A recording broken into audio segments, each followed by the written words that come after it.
देखें किसी भी देश की जनसंख्या में जो कुल कोरोना के केसेस हैं, कोविड-19 के केसेस हैं, वो प्रति मिलियन पॉपुलेशन कितने हैं, तो भारत में ये 657 है, 657 है। और आप देखेंगे कि हम दुनिया के उन देशों में से हैं जहां केसेस पर मिलियन सबसे कम संख्या में हैं। भारत की तुलना में कुछ अन्य देश जो इसमें दिखाए गए हैं, वहां 7 टाइम या 14 टाइम यानी 7 टाइम्स और 14 टाइम्स ज़्यादा केसेस हैं पर मिलियन। अगर आप मृत्यु देखें, डेथ पर मिलियन पॉपुलेशन देखें, तो वहाँ भी भारत में डेथ पर मिलियन पॉपुलेशन कोरोना से होने वाली मृत्यु बहुत कम है, 17.2 प्रति मिलियन है। और अन्य देश ऐसे हैं जहाँ ये 35 गुना भारत की संख्या से है। ये एक महत्वपूर्ण स्लाइड है। इसमें हम आपको ये दिखा रहे हैं कि जो डेली ग्रोथ रेट है नए केसेस का, उसमें कैसे डिक्लाइन हो रही है। ये इसलिए महत्वपूर्ण है कि कई बार भारत जैसे देश में जहाँ इतनी ज़्यादा जनसंख्या है, जनसंख्या के आधार पे हम विश्व के दूसरे सबसे बड़े देश हैं, तो वहाँ जब नंबर्स आप देखते हैं, numbers in absolute terms, they tend to cloud the focus of policymakers as well as people who are managing public health challenges. तो इसलिए ये महत्वपूर्ण है कि केवल एब्सोल्यूट नंबर्स पर ही ध्यान हम केंद्रित न करें, हम ये भी देखें कि प्रतिदिन जो नए केसेस की ग्रोथ हो रही है उसमें क्या ट्रेंड है। और इसमें हम ये देखते हैं कि जो ग्रोथ है वो लगातार घट रही है। अगर आप मार्च महीने में देखें तो केसेस के बढ़ने की जो गति थी, जो डेली ग्रोथ रेट था, वो लगभग 31% था। फिर मई में वो 9% हो गया। मई के अंत आने तक वो 4.82% हो गया, लगभग 5% आप मान सकते हैं। और अगर आप 12 जुलाई के आंकड़े देखें तो ये 3.24% है। तो लगातार निरंतर इसमें घटोतरी हुई है। There is a progressive decline in daily growth rate of new cases. और अगर एब्सोल्यूट नंबर्स भी हम देखना चाहें तो जो एक्टिव केस हैं आज देश भर में वो 3,11,565 हैं, जबकि ऐसे लोग जो ठीक हो गए, अपने घरों में चले गए, अस्पतालों से डिस्चार्ज हो गए, वो 5,71,459 हैं। और ये संख्या लगातार बढ़ती जा रही है। अनेक राज्य ऐसे हैं जहां की प्रतिदिन जो लोग अस्पताल में भर्ती होते हैं उनसे कहीं अधिक संख्या में प्रतिदिन लोग अस्पताल से डिस्चार्ज हो रहे हैं। एक और महत्वपूर्ण तथ्य जिसकी ओर मैं आपका ध्यान आकृष्ट करना चाहता हूं वो ये है कि अभी भी देश की जो कुल संख्या है पॉजिटिव केसेस की, उसका 86% केवल 10 राज्यों तक ही सीमित है। ये महत्वपूर्ण है क्योंकि अनेक बार जब विमर्श होता है तो ये सुनने को मिलता है कि बहुत तेजी से केस बढ़ रहे हैं, देश भर में केस बढ़ रहे हैं। तो उसको भी एक परिप्रेक्ष्य में लाने के लिए, एक पर्सपेक्टिव में लाने के लिए ये जरूरी है कि हम इस पर ध्यान दें कि 10 राज्य ऐसे हैं देश के जो कि 86% एक्टिव केसेस जहां हो रहे हैं। और इनमें भी 2 राज्य ऐसे हैं जहां 50% केसेस हो रहे हैं, महाराष्ट्र और तमिलनाडु। और 36% जो केसेस हैं वो 8 राज्यों में हो रहे हैं, जो मैंने आपको इसमें दर्शाया है। अब इसमें ध्यान देने की बात यह है कि अनेक बड़े राज्य हैं जो आपको इस 10 राज्यों की सूची में नहीं मिलेंगे, जैसे बिहार, मध्य प्रदेश, राजस्थान, हरियाणा, हिमाचल प्रदेश, उत्तराखंड, केरला। तो ऐसा नहीं है कि देश में एक ही गति से, एक ही व्यापकता से कोविड-19 का फैलाव हो रहा है।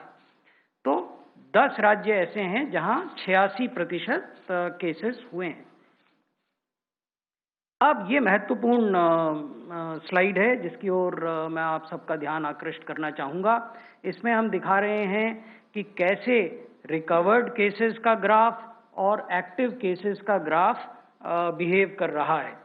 आप ये देखेंगे कि मई के अंतिम सप्ताह तक जो एक्टिव केसेस थे वो रिकवर्ड केसेस से ज़्यादा थे। यानी 2 मई से लेकर 30 मई तक जो अंतर था वो एक्टिव केसेस के पक्ष में था। यानी एक्टिव केसेस की संख्या ज़्यादा थी और जो रिकवर्ड केस हो गए, जो लोग ठीक हो गए, घर चले गए, उनकी संख्या कम थी।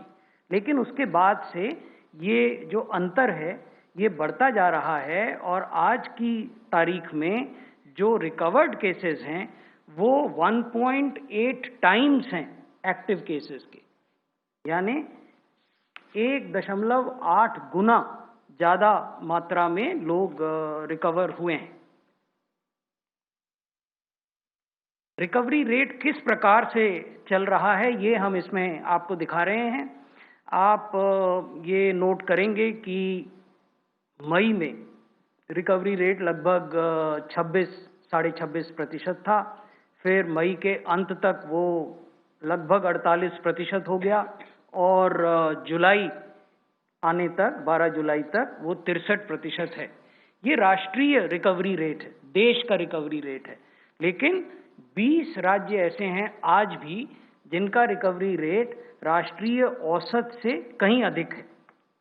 उसकी ओर अब हम आपको ले जाते हैं। ये देखिए, ये इसमें हम दिखा रहे हैं कि भारत का, देश का जो औसत रिकवरी रेट है वो 63% है। लेकिन ऐसे भी राज्य हैं जहां ये 87% भी है, 80% भी है, 71% भी है। अनेक राज्य हमने इसमें नहीं दिखाए हैं, उनका भी रिकवरी रेट राष्ट्र के, देश के रिकवरी रेट से अधिक है। उदाहरण के लिए इस टेबल में हमने आपको केवल वो राज्य दिखाए हैं जहां 71% या उससे अधिक रिकवरी रेट है। अगर आप 65% और 71% के बीच के रिकवरी रेट वाले राज्यों की बात करें, क्योंकि देश का औसत रिकवरी रेट तो 63% है, उससे ज़्यादा states that have registered 65 to 70% recovery rate, they are UP with a recovery rate of 64, Uttar Pradesh में रिकवरी रेट 64 है, उड़ीसा में रिकवरी रेट 67 है 67, आसाम में रिकवरी रेट 65 है, गुजरात में रिकवरी रेट 70% है और तमिलनाडु में रिकवरी रेट 65% है। तो वो भी राज्य हैं जहां की recovery rate is higher than the national average. अब एक ये तथ्य है जिस पर काफी बहस होती है। पिछले सप्ताह के इंटरैक्शन में जो आपके साथ हुआ, हम इसको नहीं छू पाए थे, तो कुछ मित्रों ने ये सुझाव दिया था कि इस पर बात की जानी चाहिए। अगर हम केसेस पर मिलियन की बात करते हैं, अगर हम रिकवरी की बात करते हैं, अगर हम डेथ पर मिलियन की बात करते हैं, तो टेस्ट पर मिलियन की बात भी की जानी चाहिए। आज हम करेंगे। तो ये जो स्लाइड है इसमें हम आपको ये दिखा रहे हैं कि कैसे हमने अपनी टेस्टिंग क्षमताओं का विकास किया। जब ये पेंडेमिक इस देश में शुरू हुआ था, उस समय हम आपको ये दिखा रहे हैं मार्च से, मिड मार्च से। उस समय ये ग्राफ थोड़ा सा दिखाई देने में कठिनाई होगी, लेकिन मैं आपको बताता हूं। अगर आप मिड मार्च में देखें तो हमारे पास 101 लैब थे जहां RT-PCR टेस्ट होते थे पूरे देश में, 101 लैब। आज हमारे पास 1206 लैब हैं और 280 ऐसे स्टेशंस हैं जहां की रैपिड एंटीजन टेस्ट होते हैं। तो आप देखेंगे इस ग्राफ के अंत में अब जो हमारी टेस्ट करने की क्षमता है, जो लैब्स का नंबर है, वो 1400 से अधिक हो गया है। तो ये अपने आप में एक बहुत बड़ी उपलब्धि है। इसी की वजह से टेस्ट करने की, प्रतिदिन जो टेस्ट होते हैं उसकी रफ्तार भी बढ़ी है। फिर हमने आपको ब्रेकअप बताया है कि इसमें 853 लैब्स ऐसे हैं जो सरकार के हैं, राज्य सरकारों के और भारत सरकार के, 353 लैब प्राइवेट हैं और 688 लैब हैं जो रियल टाइम RT-PCR तकनीक का इस्तेमाल करते हैं। कुछ ट्रूनैट और CBNET आधारित भी हैं। इसमें केवल क्षमता का अंतर है। जहां RT-PCR तकनीक का इस्तेमाल करके टेस्ट होते हैं वहां प्रतिदिन टेस्ट करने की क्षमता ज़्यादा होती है और जहां ट्रूनैट और CBNET का इस्तेमाल होता है वहां टेस्ट करने की क्षमता प्रतिदिन कम होती है। अब जो मुख्य मुद्दा है उसकी ओर मैं आपको ले जाता हूं। दो तरह की बातों पर बहस होती है। एक ये कि क्या हम पर्याप्त संख्या में टेस्ट कर रहे हैं, आर वी टेस्टिंग एडिक्वेटली, और दूसरी बहस ये होती है what quantity is adequate quantity, कितनी मात्रा पर्याप्त मात्रा है टेस्ट करने की, और क्या हम पर्याप्त मात्रा में टेस्ट कर रहे हैं। तो ये हम आपको बताने का प्रयास कर रहे हैं। मैं इससे पहले कि इस स्लाइड पर आपको बताऊं, मैं ये बताना चाहूँगा कि वर्ल्ड हेल्थ ऑर्गेनाइजेशन ने, WHO ने एक डॉक्यूमेंट जारी किया। उस डॉक्यूमेंट का नाम है guidance note on public health criteria to adjust public health and social measures in the context of COVID-19. I would repeat this again because this is important. WHO has issued a guidance note on public health criteria to adjust public health and social measures in the context of COVID-19. In this document, WHO underlines the need for comprehensive surveillance and testing of suspect cases. WHO कह रहा है कि आवश्यकता है कि comprehensive surveillance किया जाए किनका, सस्पेक्टेड केसेस का, और टेस्टिंग की जाए किनकी, सस्पेक्टेड केसेस की। और फिर इसी डॉक्यूमेंट में WHO कहता है कि कॉम्प्रिहेंसिव का अर्थ क्या है। They elaborate this concept of comprehensive by saying, and I am now converting it into Indian numbers, they say that if you are testing 140 people per day per 10 lakhs, that would be indicative of comprehensive. So we are taking that indication from the WHO document that I just referred to. अब अगर हिंदुस्तान के परिप्रेक्ष्य में देखें, भारत में देखें, जो इस स्लाइड में हम आपको प्रदर्शित कर रहे हैं कि कितने राज्य हैं जो 140 टेस्ट पर डे पर मिलियन पॉपुलेशन कर रहे हैं। उनका यहाँ पर 22 राज्य ऐसे हैं जो कि 140 या उससे अधिक टेस्ट पर डे पर मिलियन करते हैं, जिनकी हमने जानकारी आपको दी है। लेकिन इसका अर्थ ये नहीं है कि सभी राज्य कर रहे हैं, क्योंकि मैंने आपको बताया कि केवल 22 राज्य कर रहे हैं।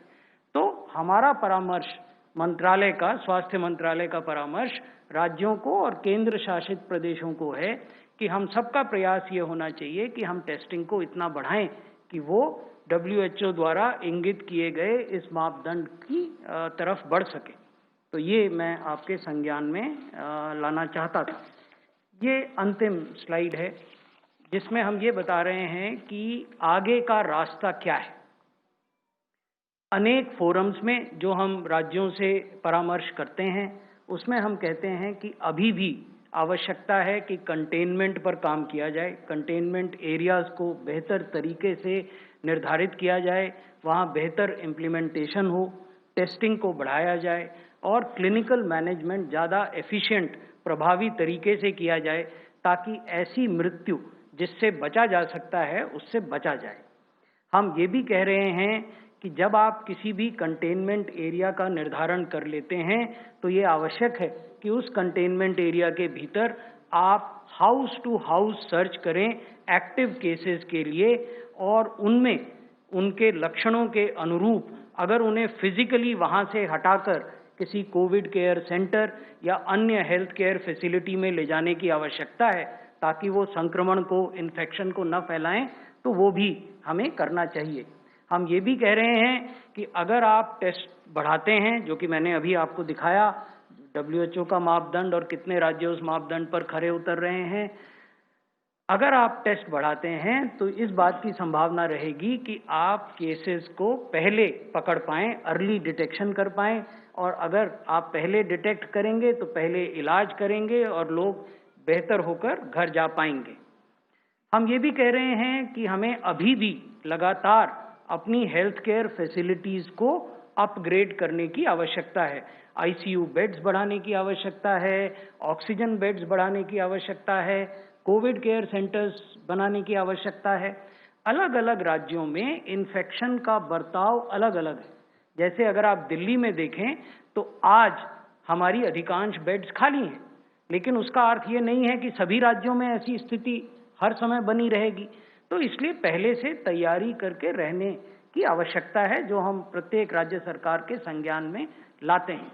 और सबसे महत्वपूर्ण बात है कि राज्य सरकारें और केंद्र सरकारें जो भी कार्य करती हैं वो तो करती ही हैं, लेकिन जब तक समाज, समुदाय, कम्युनिटी इस पूरी इंटरवेंशन की ओनरशिप नहीं लेगा, तो जो वांछित रिजल्ट हम चाहते हैं वो नहीं आएंगे। इसलिए जरूरी है कि जैसे जैसे इकोनॉमिक एक्टिविटीज खुल रही हैं देश में, उस दौरान भी फिजिकल डिस्टेंसिंग का पालन किया जाए, क्योंकि जब तक वैक्सीन नहीं आती, doctor Bhargava would separately address the issue of vaccine, तब तक सोशल वैक्सीन ही एकमात्र वैक्सीन है। आप सामाजिक दूरी का पालन करें, आप मास्क पहने या रीयूजेबल फेस कवर जो घर में बन जाते हैं, जिसका अनेक बार उपयोग किया जा सकता है, उसको पहने। हैंड हाइजीन का ध्यान रखें, हाथों को लगातार धोएं साबुन और पानी से। रेस्पिरेटरी हाइजीन का ध्यान रखें, जब भी आप खांसते या छींकते हैं तो या तो रुमाल रख कर करें या उसको ऐसे अपने हाथ के इस पर करें। इन्वायरमेंटल सैनिटेशन, इधर उधर थूके नहीं, कूड़ा कचरा न फैलाएं। तो ये चीजें बहुत महत्वपूर्ण हैं, क्योंकि at the end of the day, whatever state government and central government does, until and unless the governments are supported by committed action on the part of the community and a very strict adherence to physical distancing, wearing of mask, and hand and respiratory hygiene, we will not be able to win this war. So therefore, the involvement of community is of utmost and critical importance in winning the war against COVID-19. Thank you. धन्यवाद sir. अब मैं request करता हूँ DGI से sir आपके लिए। Thank you. I do not have any slides, but I will just say India is considered as the pharmacy of the world. Now, 60% of the drugs utilized in the United States of America are of Indian origin. So these are generics produced in India, where India has established itself over the years. This is possibly well known to many people in the world. Having said that, an important fact that is not known is that 60% of the vaccines supplied in the world, whether it be Africa or Europe or Southeast Asia or anywhere, are of Indian origin. So India is perceived and is an important player in the vaccines for supply for the world. That is the most important point to remember. So any vaccine candidate that is produced or developed in any part of the world will ultimately have to be scaled up by India, number one, or by China, because these are the two major producers of vaccine in the world, and India is 60% of the vaccines in the world. So that is an important point to remember, and that every developed nation, everyone who's trying to develop a vaccine is aware of, and therefore they are in communication with India for the vaccine distribution ultimately, if it's developed, to the whole world and manufacture as well. Over and above that, there are two indigenous candidate vaccines, and they have undergone successful toxicity studies in rats, in mice, and in rabbits, and these data were submitted to the Drug Controller General of India, following which both these candidate vaccines got clearance to start the early phase human trials early this month. Having said that, now these candidate vaccines got DCGI approval and for early human trials early this month, that is in the 2nd of July and actually 29th of June. Now they have got their sites ready and they are doing the clinical study on approximately 1,000 human volunteers each at different sites. Some have got 12 sites, some have got 6 sites, so that's it. They are trying to do the early clinical testing for these two candidate indigenous vaccines. Over and above that, there are preclinical experiments for these as well as other vaccines being done, experiments being done at NIV Pune, which are trying to work day and night to do these experiments, because it is a moral duty to develop them as fast as possible, because more than 500,000 people have succumbed to this disease across the world. So fast-tracking this vaccine becomes very important. Recently, Russia has fast-tracked a vaccine which has been successful in its early phases, and they have fast-tracked its development, and the whole world has applauded it and congratulated that Russia has developed that vaccine. China has fast-tracked its vaccine program and has also fast-tracked its studies with that vaccine in China. The US has, again, as we read today, has fast-tracked 2 of its vaccine candidates. The United Kingdom is also looking at how it can fast-track the Oxford vaccine candidate, how fast it can fast-track it for human use. And from India's perspective, we have 2 candidate vaccines which we are trying all our efforts to fast-track it, and it is the moral duty that there should not be a delay by not even a day for the IRB or the regulatory clearances for these vaccines, so that we can break the transmission of the virus as soon as possible and take care of this disease, which is a global pandemic. So this is really, I want to emphasize that still 60% of the other vaccines, whether it be polio or other mumps, measles, rubella, they're all manufactured in India and are given to the international agencies to supply to the world. So I think this becomes an important aspect for India to fast-track its vaccine development, fast-track the international vaccine development, and facilitate as a world together. जैसे हिंदी में कहते हैं वसुधैव कुटुंबकम, it's a world citizenship, so we have to work together to develop these vaccines for everyone. So I will stop here. Thank you, sir. Thank you very much. Sir, I'll take first online question. How is the government calculating recovery rate? How are recovered patients being identified, tracked, counted, tabulated, especially when so many are in home care? I'll take that question. There are 2 parts to this. One is how are we tracking people who are in home isolation, and how are we calculating the recovery rate.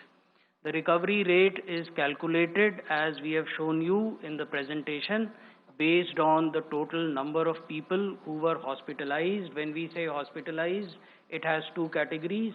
Those who came to formal COVID care centers or COVID care health facilities or dedicated COVID hospitals, and those who were advised a home isolation and home-based monitoring. So both are then covered by the discharge policy that the ministry from time to time issues, refines based on technical inputs. So that is how we show the recovered cases. Now, people who are in home isolation, they are monitored through 2 ways. One is that there are groups of paramedical workers and volunteers who are given the responsibility to check physically on these people on a daily basis, and based on a standard template which says temperature, blood oxygen, any visible symptoms, so on and so forth, submit a report based on which a decision is taken whether the home isolation should continue or whether the patient should be advised to shift to a COVID care facility. The second way of monitoring such patients is through telephone calls. There are dedicated home health care agencies. For example, in Delhi, one such agency is doing this work. They also are given the same standardized checklist, and based on phone calls to the patient, they do this tracking. Number 11. Sir, I have two questions. One question is about this drug itolizumab, which was basically given restricted emergency approval by the DCGI 2 days ago. But since 2 months, doctors have tested this drug off-label for close to 150 patients. What are the norms that we look at when we look at off-label use of drugs in specifically COVID-19 pandemic?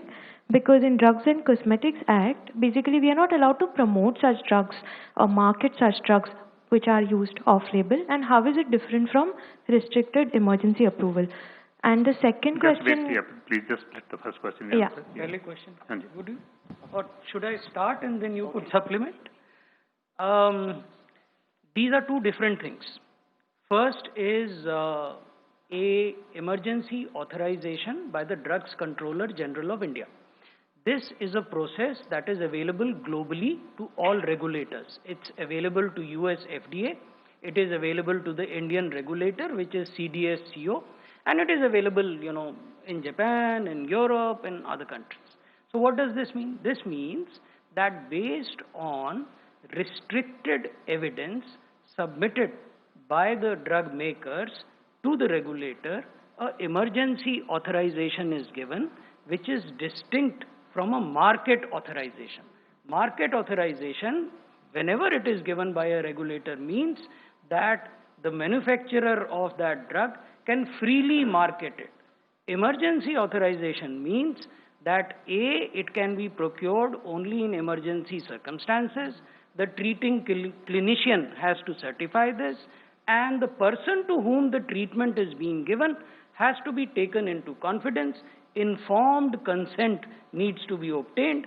In case the patient is not in a position to provide this informed consent, it is the caregivers or family members who are accompanying the patient with whom this transaction is done.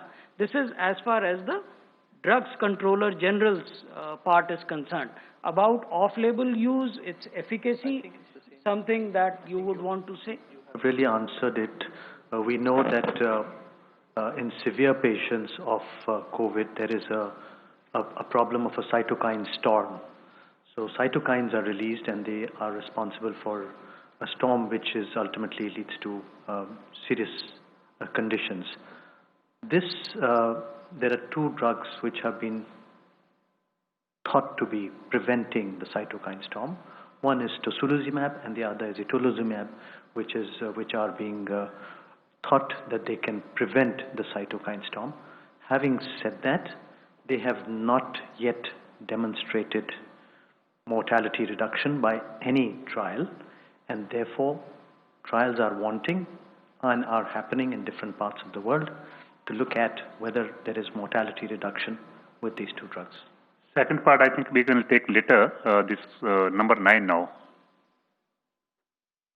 Sir कई सारे expert कह रहे हैं कि इस बीमारी का असर लंग्स के अलावा भी और दूसरे ऑर्गन्स पे है, चाहे वो किडनी हो, ब्रेन हो या हार्ट हो, या क्या इस तरह की स्टडी आपके पास है या आप करने वाले हैं, और किन मरीजों को ज्यादा केयरफुल रहने की जरूरत है?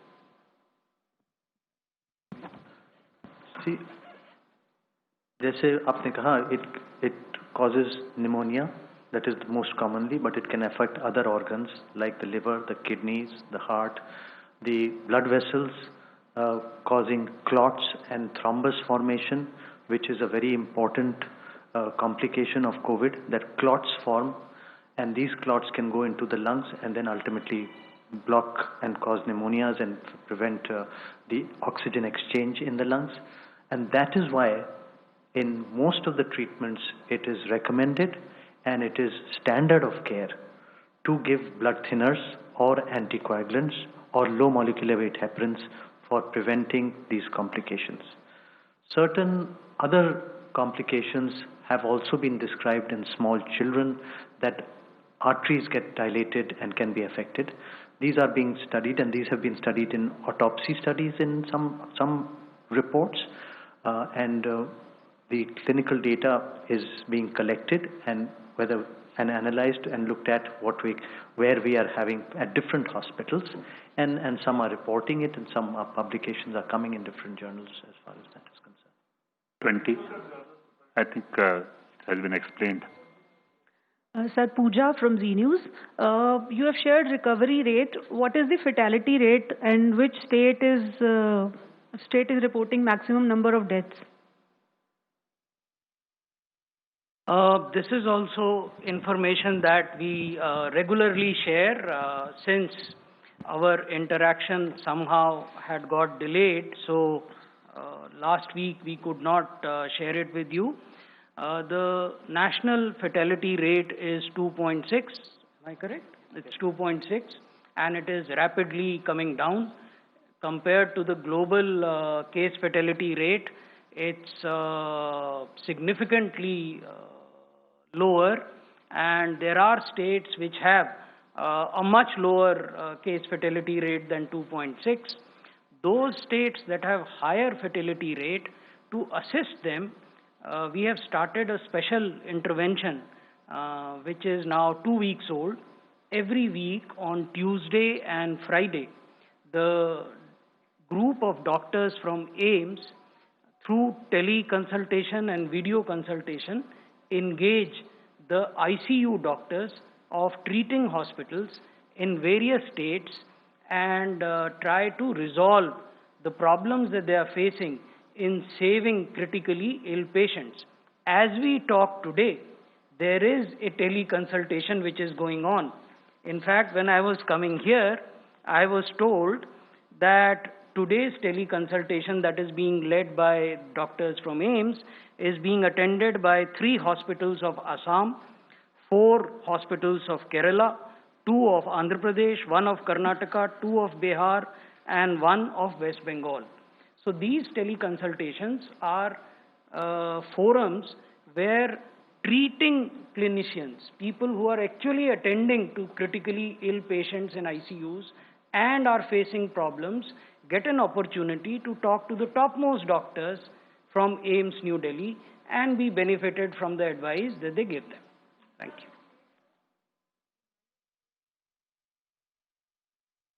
I think states it has been. We'll separately provide you that information. There's absolutely no problem. Sir, online question. Has the Health Ministry undertaken any study on the persistent medical complications after COVID-19 patients is cured? Doctors are reporting COVID-induced diabetes, damage to lung, liver, brain, and heart, along with fatigue, etc. ये प्रश्न लगभग वही है जो हमारे मित्र ने अभी पूछा था डॉक्टर भार्गव से, उसका उन्होंने उत्तर भी दिया, लेकिन मैं केवल एक अतिरिक्त जानकारी आपको दे दूं. DGHS, director general of health services, ministry of health and family welfare के स्तर पर भी एक कंसल्टेटिव एक्सरसाइज प्रारंभ हुई है, जिसमें कि भारत सरकार के जो केंद्रीय अस्पताल हैं, जिसमें सफदरजंग अस्पताल, डॉक्टर राम मनोहर लोहिया अस्पताल, LHMC जिसको सुचेता कृपलानी अस्पताल के नाम से भी जाना जाता है, और जो 6 एम्स हैं देश भर के, एम्स नई दिल्ली को छोड़कर, क्योंकि वो अलग से अपनी ये एक्सरसाइज कर रहे हैं. इस एक्सरसाइज में जो ट्रीटिंग डॉक्टर्स हैं वो DGHS को ये जानकारी दे रहे हैं कि ऐसे मरीज जो कोविड से निजात पा गए, जो डिस्चार्ज हो गए, रिकवर हो गए, ठीक हो गए, घर चले गए, उनको किस प्रकार की कॉम्प्लिकेशन अब आ रही हैं, और उस सूचना के आदान प्रदान के आधार पर हो सकता है कि भविष्य में हम किसी प्रकार की गाइडलाइन निर्गत करें इस तकनीकी विमर्श के आधार पर. Number 13. So Sneha from CNN News 18. My first question to Professor Bhargav, what is going to change, if at all, and it has been fairly conclusively established that the infection is airborne, what changes are you looking at in terms of guidelines? I have a second question to Mr. Bhushan. What about the prices of medicines, which all of it is repurposed, barring dexamethasone? Most of the medicines, the drugs, are very, very expensive.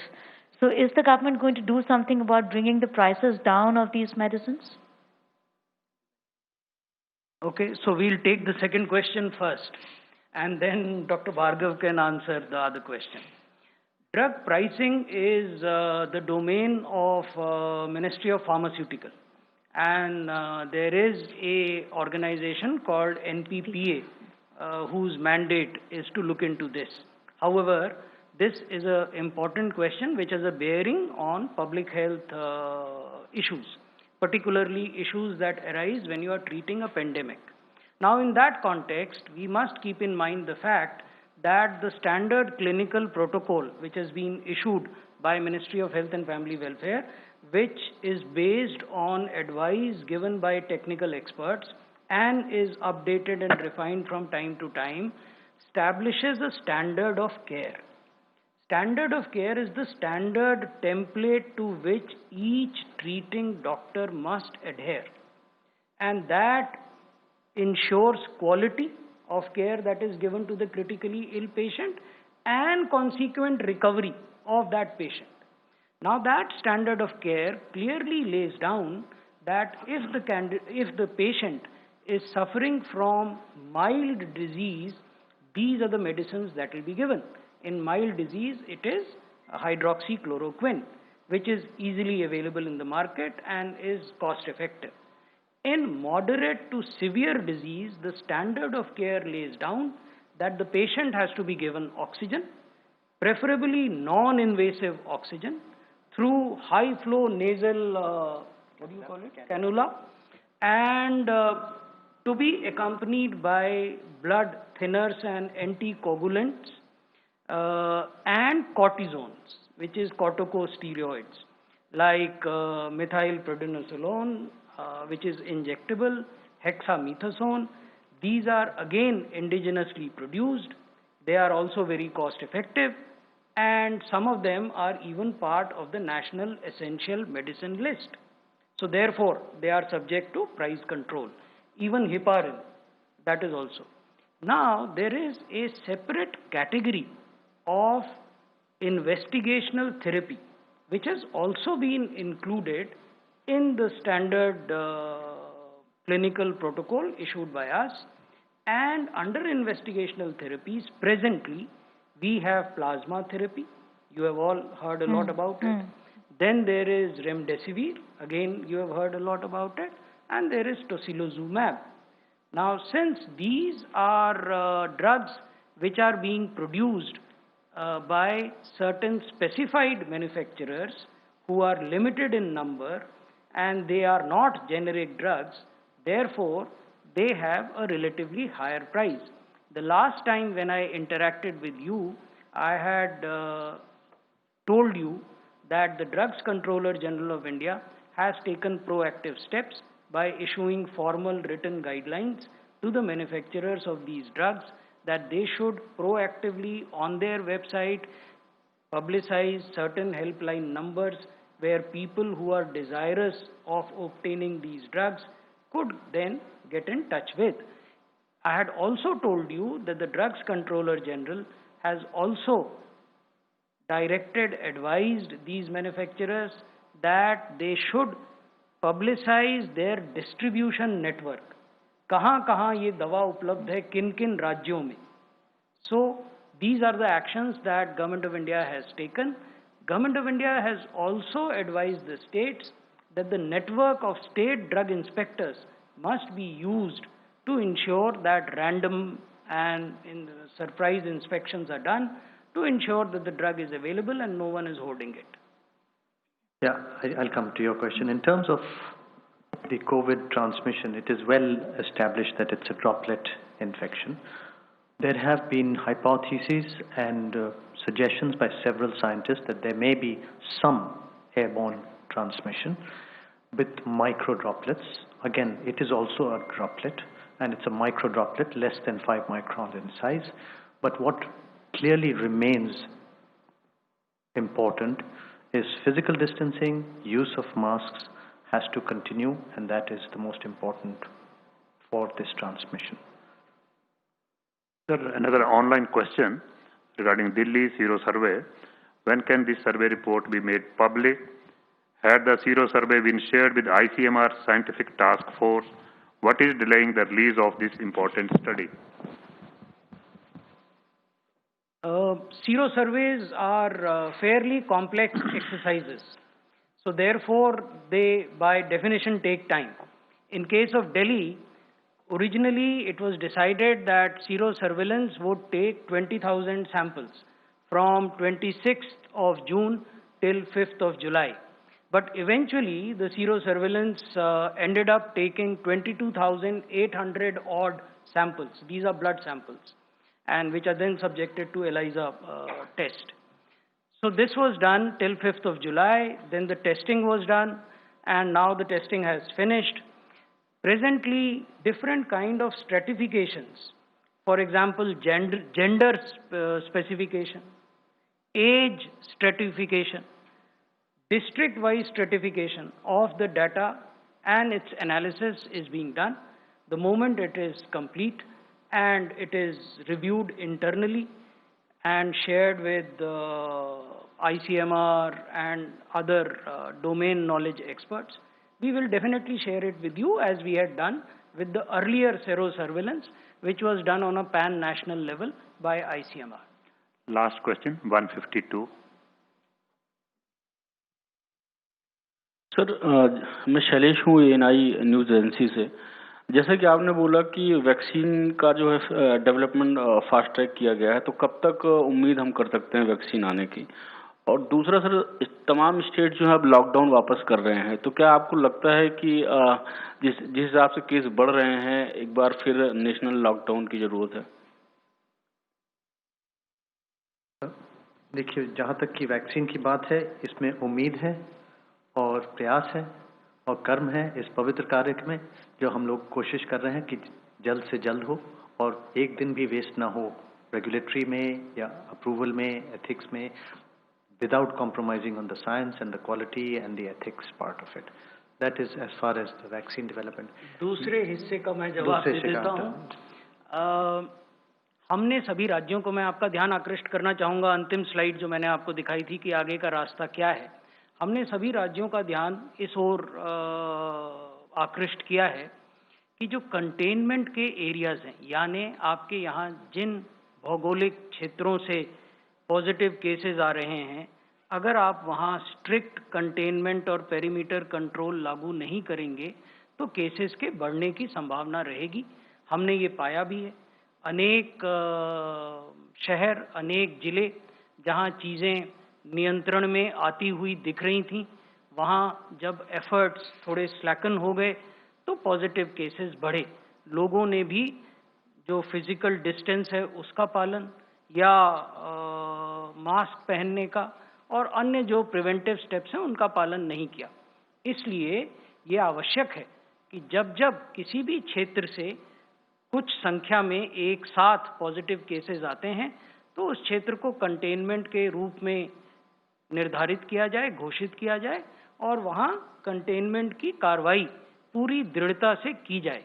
तो ये containment areas का फैलाव है, इसको lockdown या unlock से जोड़ के नहीं देखा जाना चाहिए। Thank you very much, sir. Thank you, friends.